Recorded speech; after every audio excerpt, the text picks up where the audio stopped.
Greetings and salutations, ladies, gentlemen, and everyone in between and beyond, to another video of mine made months after my last one, as this will be a different kind of video. 2 years ago, I wanted to go to Japan to experience everything weird, amazing, and utterly awe-striking. However, for the uninformed, a bat virus was summoned upon this entire planet, and my plans to go to the land of the rising sun was postponed until now.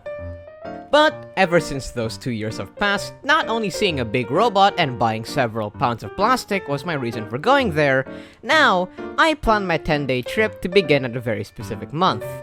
Instead of going to June for my mom's birthday, I wanted to go to the month after, July.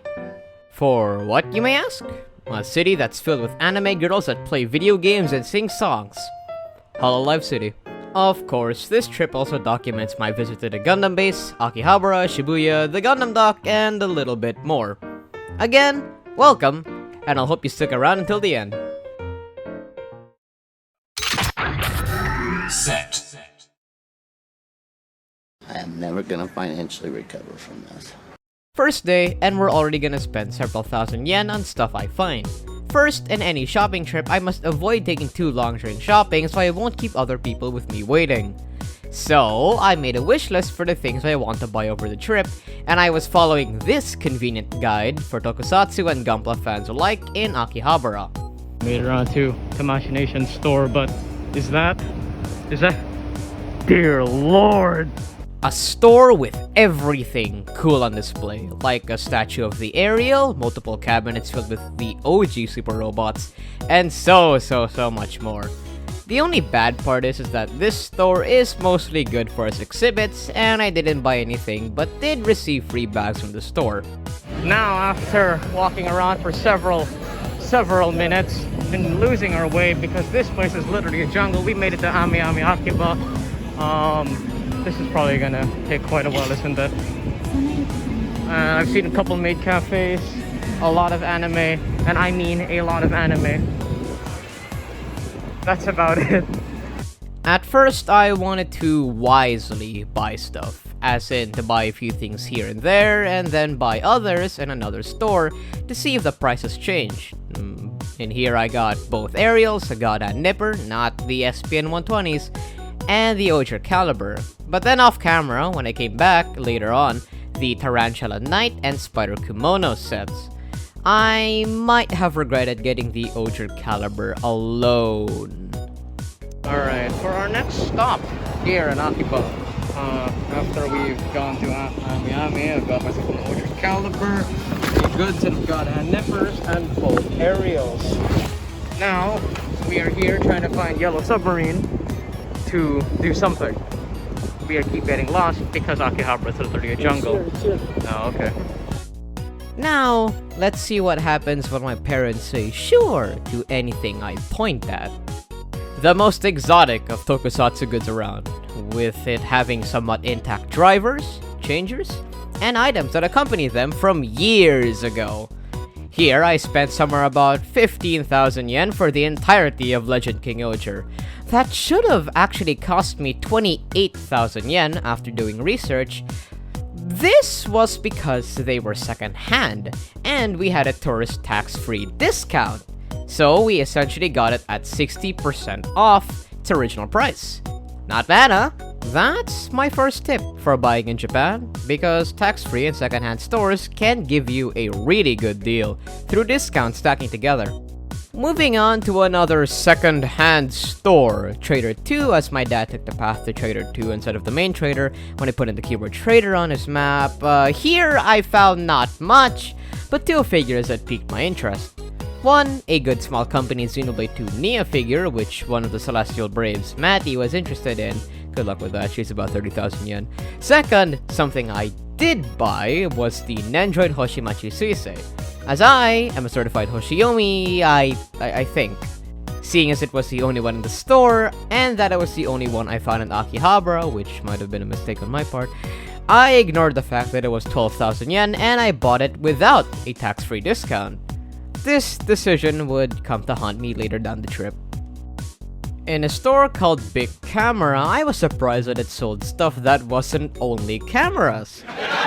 It even had its own toy floor, which had a Tamashination section and such.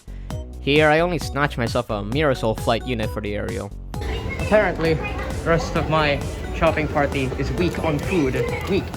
Starvation is only for weaklings. In hindsight, that was almost all of the items I bought myself on day 1. But if you're paying attention, I got 0 Kamen Rider Geats items. Why? Because there was none! Not even Yodobashi. It was the most surprising turn of my search there, as I was clearly able to collect every king-ohger release kind of, until present. But not a single deluxe race buckle in sight. This drove me to near insanity as I found the SH Figure Arts Kamen Rider Geats, not base form Magnum Boost, but his entry form. I think the universe is trying to tease me. Well, later that day, I decided I'll just order it all on Amazon. After dropping off my haul for the first day back at the hotel, we headed for the Tokyo Skytree, a 634-meter tall viewing tower with a communications dish on top, akin to that of Seattle Space Needle, which I have been to. Up there was a nice and beautiful view of Tokyo city lights, where we stood until past sundown until it turned dark for the maximum viewing experience.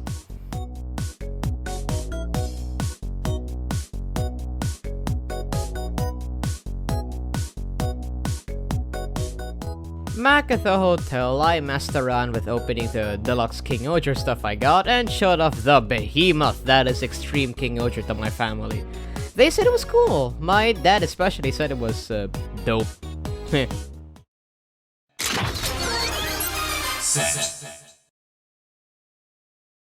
Day 2 marks the day I get to visit the whole reason why I went here during July.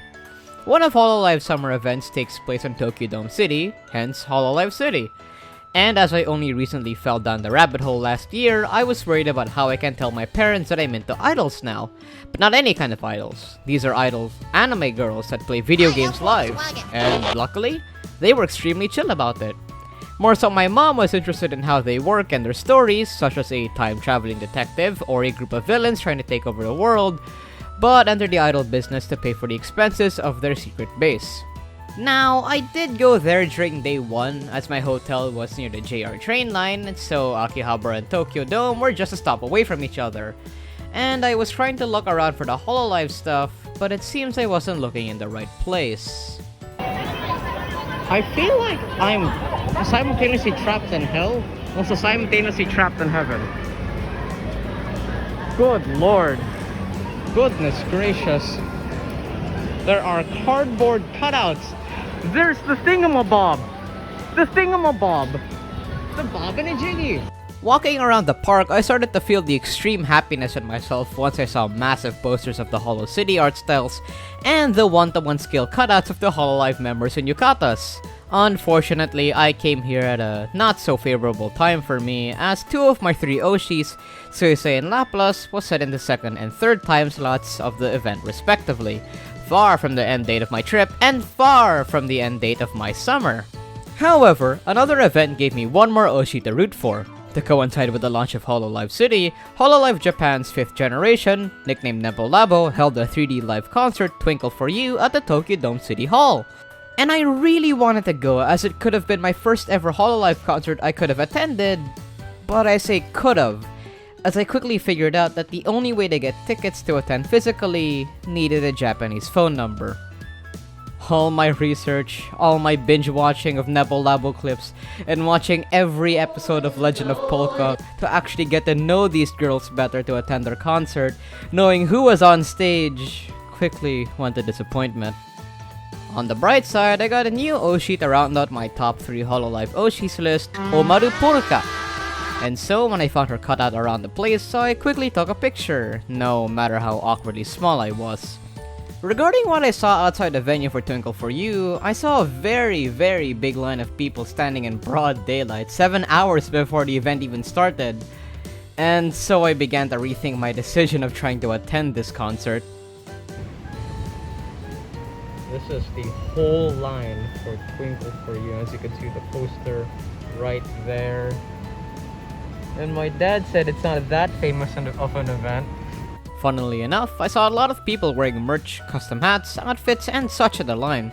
One of the many nice things about the Hololive community. Nah, dude, this can't be real. Oh no, no. Oh, it's real, and there's so many cardboard cutouts. What do we get if I win? Cards, but I'm no baseball guy. Now, actually going around Tokyo Dome City, I've made it my quest to find every cutout of the place. Of course, there's Polka, whom I've already taken a picture with, but I also took a picture with Sora on another day later down, as she is the first Hololive member, a Genesis to a Genesis, you might say. But weirdly enough, on that day I found a trio of friends taking a picture of Sora with a Mochidoro Shigure Ui. Huh. Moving on, I was able to find all of the cutouts, except for one set. This day I couldn't find Luna, Botan, and Muna, as they were the last 3 of the first time slot members in the event. Having there's a difficulty picking things. I can't spend too much money at once, please help me. To then talk about the merch, I bought myself the acrylic stands of Gen 0, Nepolabo, and Holo X, and 8 pins. Not just any pins though, they were randomized and cost 600 yen each, which in total is about more than my dinner that day, and what I got was none of my Oshis. To be fair, it's a 1 in 54 chance, or 0.01% if you're that kind of person. And if I was high in copium, at least I got Marine, Calliope, Ira, and Louis. But hey, at least I got merch to make my friends jealous. On another note, because the merch booth was inside G Rosso, where a lot of Super Sentai live events or shows take place in, I was so happy to find Osama Sendai, king-ohger, and Hololive in the same place, to the point where finding the daycare where kids can play with all of the deluxe king-ohger toys is across the Holo City merch booth was just funny to me. Overall, a great experience. Even if I didn't go into any of the rides, I still liked walking around and hearing the talents' voices over the speaker systems of the rides in the mall. And that their songs were playing across the park was a nice addition because even if I took off my headset, I was basically still listening to my playlist. The songs are also playing. I hate that I know what song this is. I hate that I also have it in my playlist. You're a real one, speaker. You're a real one.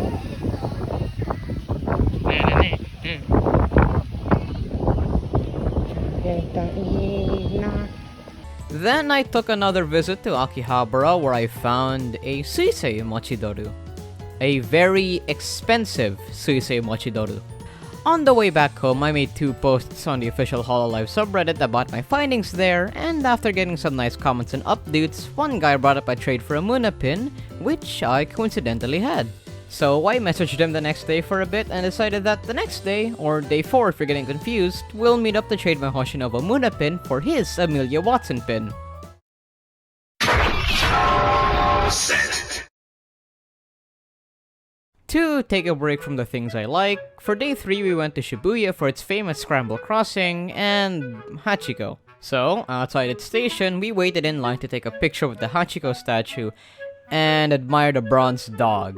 For those who don't know who this dog is, search it up! It's a really cool story. Then we went through the crossing, and in my experience, it's like watching a stampede slowly walk towards you. It's scary.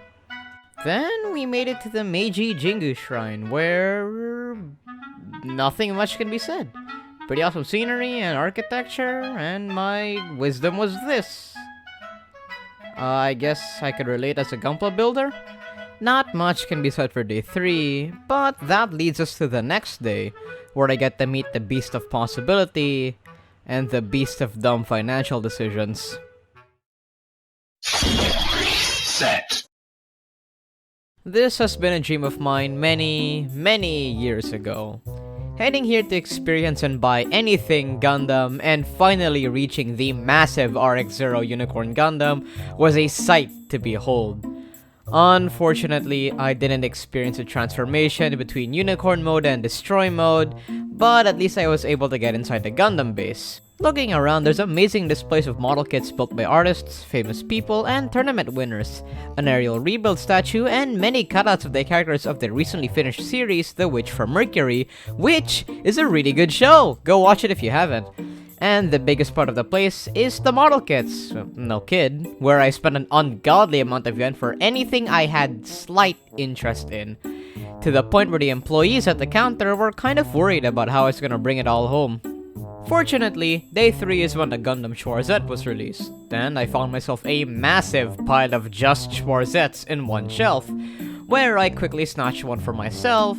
But what I was afraid of the most was the kits that weren't there or have been sold out already, as my original objective for buying things here was to get more 00 Gundam based kits to have stock to fix the 00 Genesis, which I couldn't find anywhere. Only no grades, real grades, and a pretty cool looking Ptolemaios container. Weirdly enough, there was a lot of missing Wish for Mercury kits from the store, such as the Michaelis, the Farrak, and possibly both Ariels, which goes to show how famous this season is throughout the world. As I walked my way from the counter to the exit of the store, I took a picture of the rest of the displays, which showed each series, except build, in release order. So I came out of Odaiba with slight disappointment and a lot of plastic. One slight problem with this place is that it's not tax-free, so you're paying full price if you shop here. And during all of this, my mom and grandma were taking a ferry ride and enjoying themselves smelling salt water.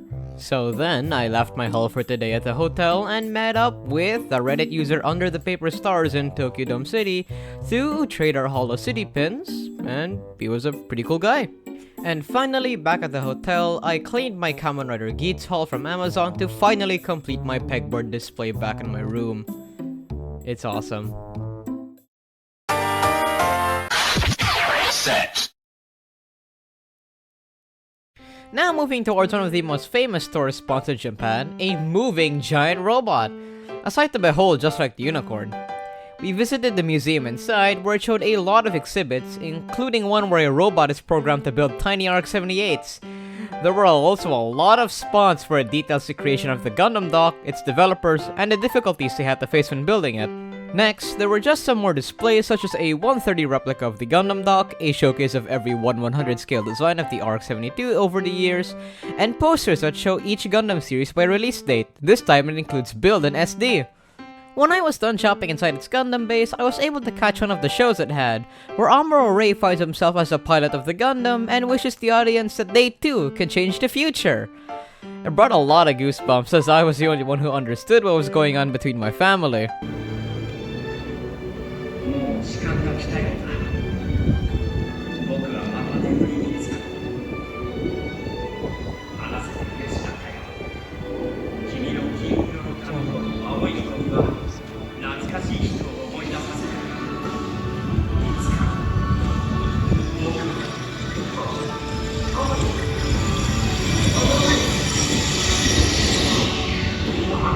After taking a nice photo with the RX-78F00 and eating the Gundam Burger, I, along with my mom, went atop the dock and took a lot of pictures and experienced the Gundam dock's other show, its first activation, where it played Beyond the Time over the Mobius Skies, a reimagining of the original song featured in Char's Counterattack, as I sang along to the lyrics when it played because by far it was one of my most favorite Gundam songs. Now, this was a dream of mine finally fulfilled, to see a massive robot move in front of my eyes as I could see the future with these things walking around cities.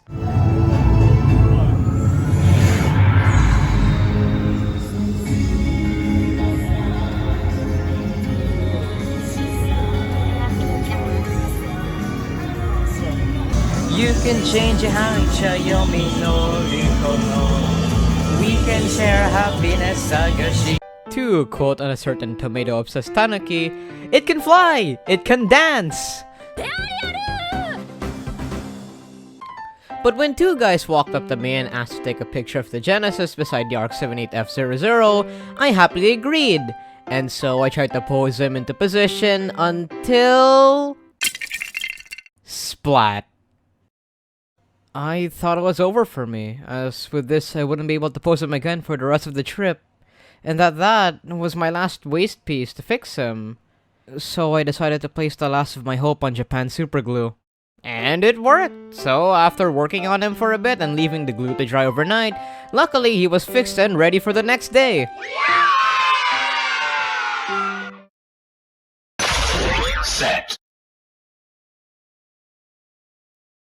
I'll walk around Shinjuku to buy clothes and other things. To start, I ate a sushi burger for lunch. I then found myself an unusual model kit, more so that it was the only one on the shelf, so I bought that along with another Witch from Mercury kit. Now going over to TeamLabs, a massive interactive museum where people can not just view, but experience artworks. A very cool idea, answered with an equally cool and stunning experience overall.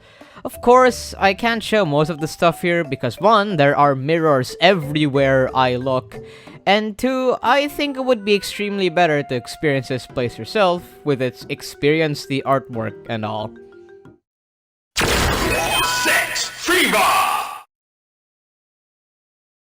I bought shoes here. Twin set. Going to Ginza for my mom's excessive and not to mention extremely long shopping, and to see a museum about fish? To talk about the museum, there's a lot of fish. What else can I say? That's a fish. And that's also a fish. That thing is also a fish. I think I'm in an aquarium. I'm kidding. The lights in the exhibits are all beautiful to look at, with equally beautiful types of fish found around the place, like a couple dozen species of koi, and that's about all I remember. Now, walking out of the museum, something caught my eye, a pop-up store of Good Small Company. I said to myself, wonder what I have, as I approach a full set of the Xenoblade 2 characters, and more interestingly, a bunch of Nendroids, especially Hololive ones. There was Rushia, Mio, Pekora, Korone, Marine, Okayu, and Suisei? I looked at the price, and it said 6,818 yen. Half the price of the one I bought back on day 1. I was absolutely devastated on that day, finding out I've been utterly scammed, and it was tax-free too! So after putting up a "it is what it is," I grabbed myself an Android Hosho Manin and a Good Smile Hello Nia from Gurren Lagann, since a certain friend of mine wanted me to buy it for him. Then, going to eat ramen somewhere, I did research on the model kits that were on my wish list. So I stumbled upon the Mandarake website as I found out there was a perfectly good pair of the RG Gaogaigar and RG Goldie Mark from the King of the Braves Gaogaigar. Really fun show, go watch it. In Shibuya's Mandarake. So I told my dad I wanted to go there and he agreed. So after slurping out on some ramen, stopping by a toy store, and getting a high-grade Farak, I then took the subway train as we made it to Mandarake, where I not only did find the Gaogaigar Goldie Mark pair, but a high-grade 00 Command Quanti, making it the only high-grade 00 kit I found in my trip to Japan. So, after getting a pretty awesome haul, we headed towards our last stop of the day, that one metaphorical landmark of a plot point in Kamen Rider Kabuto, I mean, Tokyo Tower! And just like the Skytree, an amazing view of the city lights and such, we took a few pictures here and there, then headed back home. Only after finding out my mom left her water bottle in there.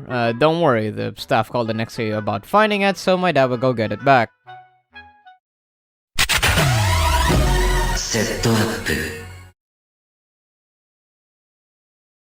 So my dad suggested going to Akihabara during the dark so we could see the lights around the place. This backfired quite a bit when we didn't know most of the stores would close after 8, so I visited Radio Kaikan again since a gentleman on Reddit told me that they were reselling Holocity merch over there. So I wanted to see what they had in store, and then after getting myself a God Hand SPN 120 lookalike, I was sad that the store was closing and that they didn't allow people to go up anymore, so I didn't get any Hololive merch from the store. But that was until my playlist played Shiny Smiley's story as the realization kicked in that the Idol merch store was on the floor below the one I was in. So I had an approximate 8.8 minutes to grab stuff I wanted from the store before leaving. And so I got myself a Laplas plushie and pin from the expo and a polka pin as well to go with my Suicide Android. Set ignition. For my final day here, we took a trip to Shibuya Sky, where I couldn't get any pictures of the Genesis, because I was sure the wind would probably pick him up and slam him into a wall, so have some shots from my mom's camera. And about the view, I mean, it's pretty cool. I mean, I got to see the crossing from a bird's eye view, and it looked awesome. Now down the ground level, I made my way to the big camera to see if they had anything cool in it.